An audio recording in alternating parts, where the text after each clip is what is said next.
चलो स्टार्ट करते हैं। हम देख रहे हैं chapter surface area and volume of class 10। हमने फर्स्ट एक्सरसाइज का 4 क्वेश्चंस कंप्लीट किए हैं। चलो आगे के क्वेश्चंस कंप्लीट करते हैं। फिफ्थ क्वेश्चन क्या दिया है देखो। A hemispherical depression is cut out from one face of cubical wooden block such that the diameter L of the hemisphere is equal to edge of the cube. Determine the surface area of remaining solid. पहले तो देखो question समझना चाहिए आपको, question में क्या दिया है। पहले तो यहाँ क्यूबिकल, ठीक, ये ब्लॉक जो दिया है वो है क्यूबिकल ब्लॉक और उसमें उसकी जो डायमीटर है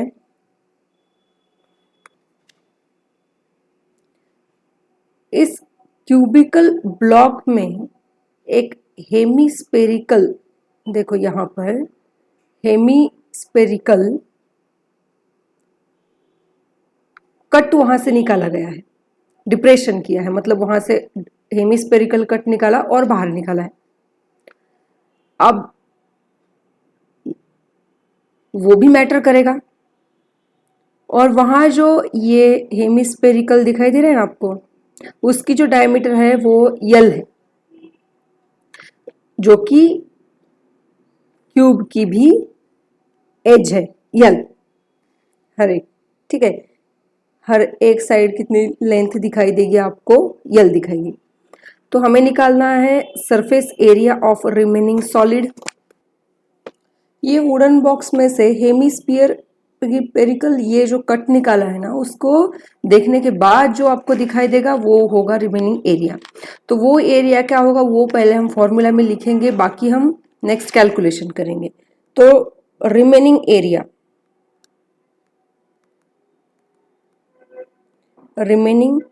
area of solid is equal to कितना आएगा, क्या क्या दिखाई दे रहा है आपको। पहले तो आपको क्यूब का एरिया निकालना पड़ेगा, एरिया ऑफ क्यूब प्लस उसके साथ क्या कौन है, एरिया ऑफ हेमिस्फीयर, ठीक है। लेकिन आपको ये जो हेमिस्फीयर के बेस का एरिया है ना वो आपको निकालना पड़ेगा, सबट्रैक्ट करना पड़ेगा, राइट। क्यूब का एरिया निकालेंगे, उसके बाद उसमें ऐड करेंगे हेमिस्फीयर का एरिया, है ना। यहाँ पर हेमिस्फीयर भी दिखाई दे रहा है, लेकिन किसका एरिया प्रेजेंट नहीं है यहाँ पर, ये जो आपको सर्कल दिखाई दे रहा है ना बेस एरिया, वो नहीं रहेगा यहाँ पर, इसीलिए हमें इसको सबट्रैक्ट करना पड़ेगा। Minus base area of hemisphere,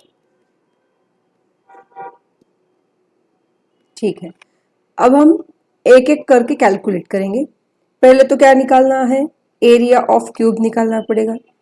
यहां first area of cube is equal to कितना आता है, ये आएगा 6L²। यल की वैल्यू तो दी नहीं है तो यल को हम एज इट इज रखेंगे, ये हो गया। दूसरा क्या निकालना है यहां पर, एरिया ऑफ हेमिस्फीयर,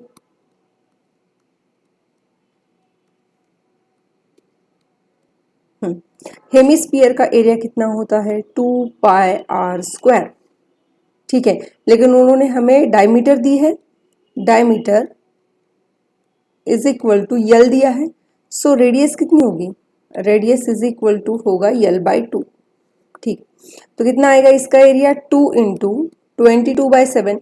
देखो पाई को हमें हर बार 22/7 ही लिखना है ताकि कैलकुलेशन इजी हो जाए,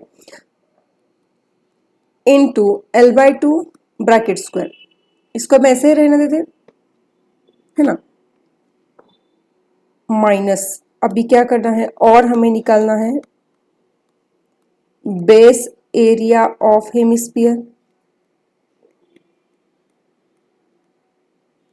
अगर आप बेस में देखोगे तो ये एरिया किसका है, सर्कल का एरिया है, तो सर्कल का एरिया कितना होगा πr², मतलब पाई को हम लिखेंगे 22/7 इंटू आर स्क्वायर, मतलब क्या, L/2 square.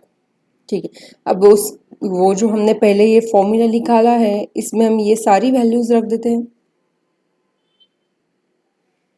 Remaining area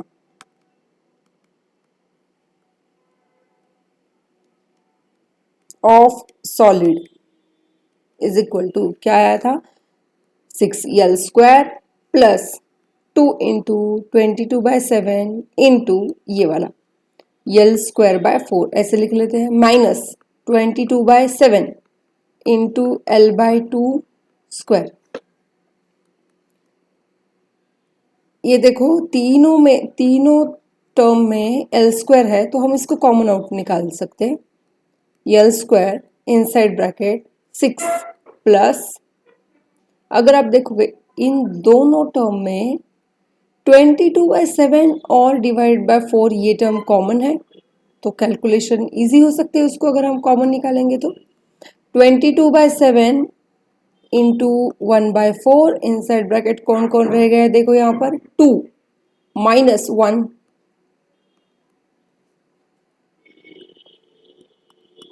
L square into 6 plus ये 2 माइनस 1 1 ही आएगा तो यहाँ आएगा 22/7 इंटू 1/4।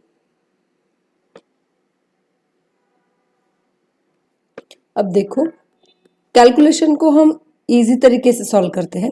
22/7 को हम फिर से अगर पाई लिखेंगे 6 प्लस पाई बाय 4, ठीक है, क्रॉस मल्टीप्लाई करो। अभी ज़रूरत के हिसाब से हमें कैलकुलेशन करने पड़ेंगे, ऐसे नहीं है कि मतलब पाई लिया तो 3.14 ही क्यों नहीं लिया, या फिर 22/7 ही क्यों लिया, या फिर उसको क्यों फिर बाद में हम चेंज करेंगे, मतलब ये कैलकुलेशन के हिसाब से हम तय करेंगे।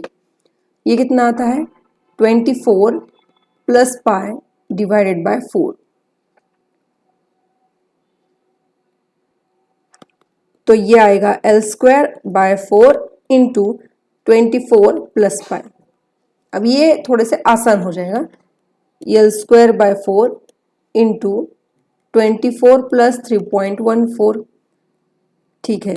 एक तो आप इसको इस आंसर को ऐसे भी रहने दे सकते हो या फिर आगे कैलकुलेशन करके निकाल भी सकते हो।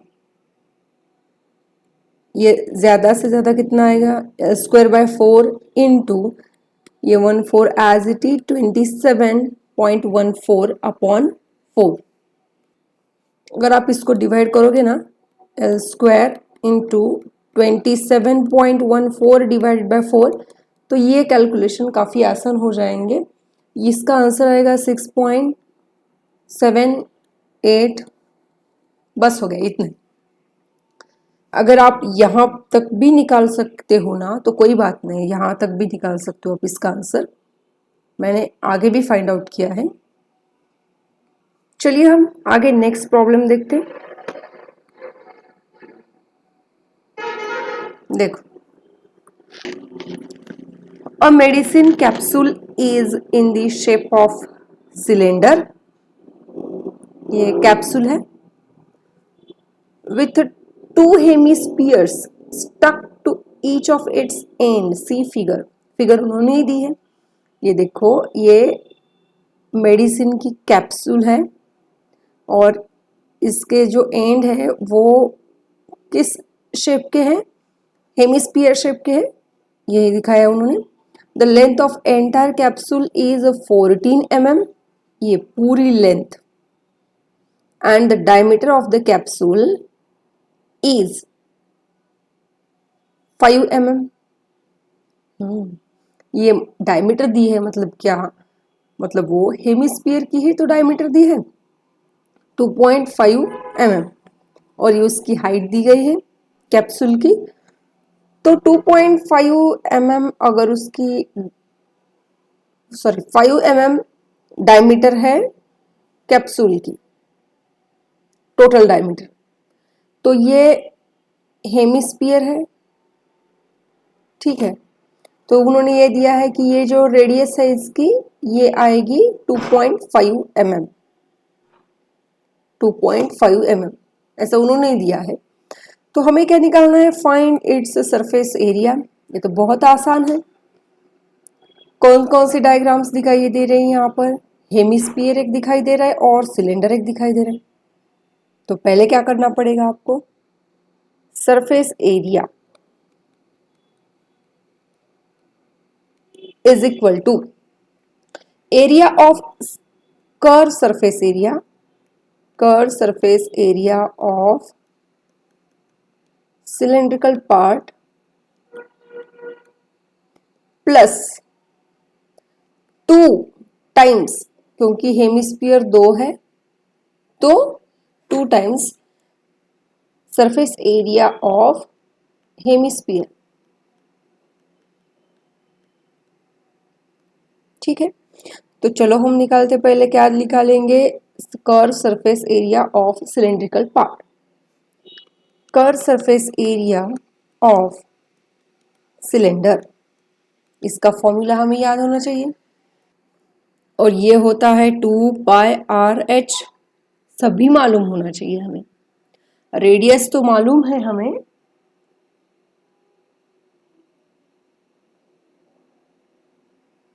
है ना, रेडियस कितनी आएगी 2.5। चलो हम एक एक लिखेंगे क्या क्या दिया है और क्या क्या चाहिए। Radius is equal to 2.5 mm। Again height, height कितनी आएगी 9 mm। ठीक है, हाइट बोलो या फिर लेंथ बोलो, उससे भी निकाल सकते हो, है ना। उन्होंने डायग्राम में दिया है, लेकिन अगर नहीं दिया होता तो हम भी निकाल सकते थे। कैसे निकाल सकते थे, length of capsule is equal to, ये एंटायर लेंथ है 14 माइनस ये 2.5 और ये 2.5 निकालना पड़ेगा, मतलब 5 इज इक्वल टू 9 mm। वही हाइट है ना, 2πr/h या फिर 2πr/l, और इसकी और यहां से आया है ये 9। समझ में आया? ओके, इसकी कैलकुलेशन करेंगे हम पहले। 2 इंटू 22/7 इंटू रेडियस है 2.5 इंटू हाइट है 9। तो कोई भी कैंसिल तो होगा नहीं, फिलहाल तो हम इसको ऐसे ही रख देते हैं, है ना। आगे के पार्ट में कुछ काम आ सकता है, या फिर कोई कॉमन आउट हो सकता है, या फिर कुछ कैंसिल भी हो सकता है, राइट।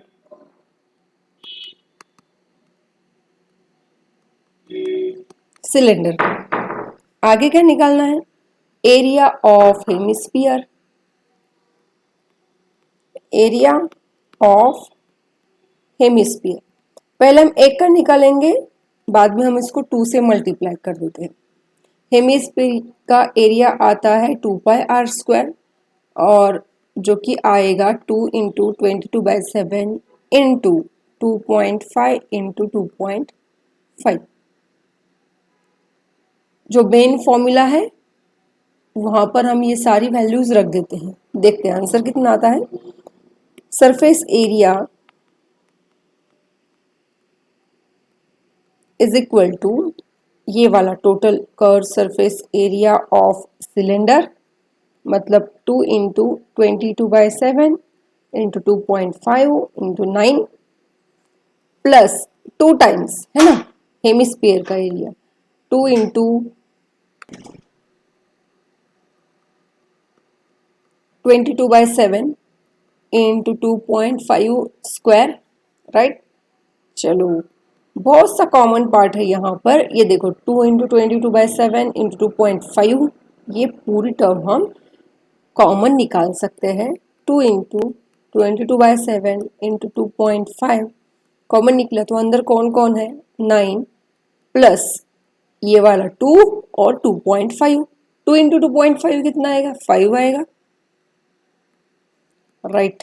2 into 22/7 into 2.5 into 14। ये तो बहुत आसान हो गया, मतलब दिखने के बाद तुरंत उसको मतलब डिवाइड करो।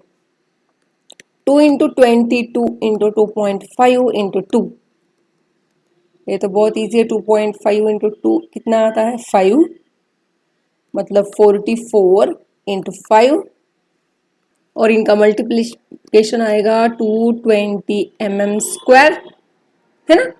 मतलब ये क्वाइट बहुत इजी कैलकुलेशन थे। आप बिल्कुल भी वक्त वहां पर मत देना कि वहां पर वो कैलकुलेशन करते बैठना है, कुछ भी मत करो ऐसे। एरिया और वॉल्यूम के प्रॉब्लम्स में बहुत सारी चीजें जो है, कैलकुलेशन नंबर्स जो है वो कॉमन आउट निकलते हैं। चलो अभी आगे की पार्ट तरफ चलते हैं। ओके, प्रॉब्लम बहुत बड़ा है लेकिन बहुत इजी है। मतलब इस तरीके के प्रॉब्लम में क्या होता है, उनको डिटेल में बताना पड़ता है कि मतलब ये लेंथ है, ब्रेड्थ है, डायमीटर है, हाइट है ना। तो इसकी वजह से प्रॉब्लम बड़ा हो जाता है। A tent is in the shape of cylinder surmounted by conical top. दिखाई दे रहा है, सिलेंडर के ऊपर कोनिकल फॉर्म में टॉप, कोनिकल जो शेप है वो टॉप में रखा है। If height and diameter of the cylindrical part are 2.1 metre, इसकी जो हाइट है 2.1 है, एंड उसका जो बेस है वो है 4 metre respectively, and the slant height of the top, ये जो स्लांट हाइट दी गई है ये दी गई है 2.8 metre. Find area of canvas used for making the tent, मतलब कितना लगा ये पूरा, उसका एरिया निकालना है। also find the cost of the canvas of the tent at the rate of 500 per meter square. Okay. Okay, note वहां पर क्या दी गई है, base of tent will not be covered with canvas. ये इंपॉर्टेंट है। ये जो टेंट का बेस है ना, जो कि सर्कल है, उससे कवर नहीं किया गया है ना, मतलब उसको इग्नोर कर लो। बस हमें एरिया क्या निकालना है, सिलिंड्रिकल और कोन का, और कोन के बेस का सब नहीं निकालना वहां पर, है ना। मतलब वहां क्या, ठीक है मैं बताती हूँ। पहले तो हमें क्या निकालना है, total surface area. Total surface area is equal to, क्या क्या दिखाई दे रहा है आपको, एरिया ऑफ सिलिंड्रिकल पार्ट, मतलब कर्व सरफेस एरिया लेना है। Curve surface area of cylindrical part plus curve surface area of conical part.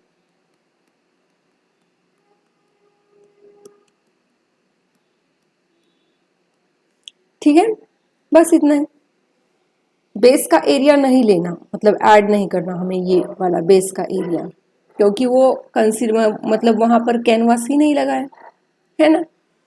तो पहले क्या निकालना पड़ेगा हमें, सिलेंड्रिकल पार्ट का area first, curve surface area of cylindrical part is equal to 2πr/h। चलो क्या क्या दिया है, पहले तो हमें लगेगी रेडियस।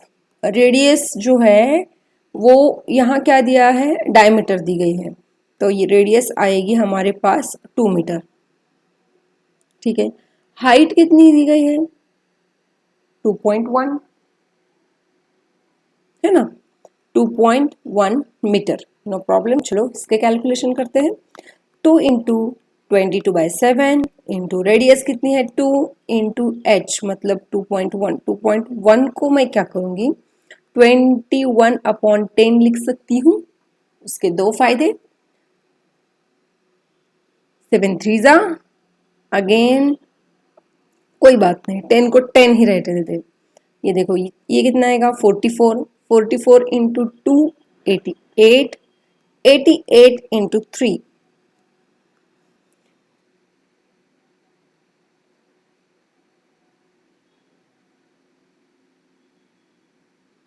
और ये कितना आएगा 264, है ना। ओके, ये थोड़ा सा इजी था। अब आगे क्या निकालना है, curve surface area of conical part. Curve surface area of conical part. Okay, ये होता है पाई आर एल। रेडियस तो हमें मालूम है 2 है, लेकिन लेंथ कितनी दी है, स्लांट हाइट वो लेना पड़ता है, कितना है 2.8। 2.8। ओके, मैं 2.8 को कैसे लिखूंगी, 28/10 4 ज़ राइट, तो ये कितना आएगा 844 इंटू 4 डिवाइडेड बाय 10। ओके, हाँ यहाँ पर मैंने 10 लिखना भूल गई है ना, डिवाइडेड बाय 10, तो ये आएगा 26.4। ठीक, तो यहाँ पर ये कितना आता है, इसका मल्टीप्लिकेशन आएगा 176/10 और ये आएगा 17.6। तो total area is equal to कितना आएगा, ये वाला एडिशन ही किया है 26.4 प्लस 17.6 और इनका एडिशन आता है 44